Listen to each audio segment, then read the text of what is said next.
Landfall Friday, Florence has drenched the Carolinas with record-setting rain. The storm's death toll has climbed to at least 18. CBS's Courtney Zabowski has more from Wilmington, North Carolina.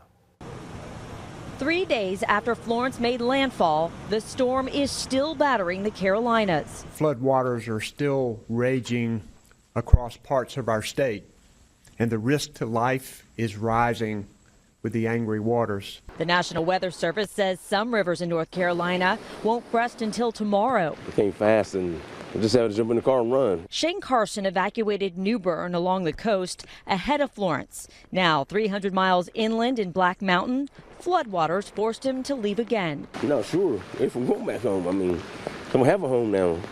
It's gone. Back in New Bern, where the water has receded, residents are facing new problems. That's the top half of our 1.5-story garage.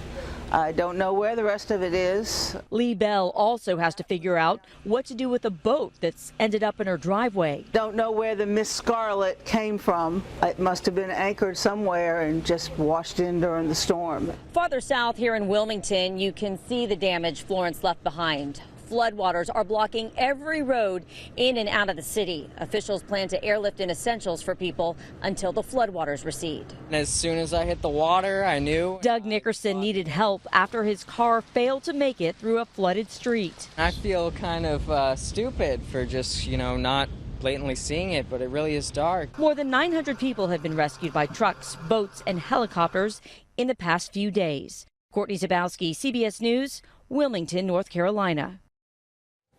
Florence's wind and rain caused a tree to topple over into someone's house in North Carolina, resulting in the death of a 3-month-old boy. That boy's mother was holding him when that tree fell in their home. The boy's father had to rip out the air conditioning unit to get to him after the tree was on top of them. He was taken alive to the hospital to get treatment, but the trauma was just too much. Now the first responders who arrived on scene are also grieving with the family. Anytime you lose a child, your heart is broken, and we as police officers, we're no different. We feel for this family. Our heart goes out to them. The parents stayed home knowing the storm could cause trouble, but they never in their lives expected this to happen.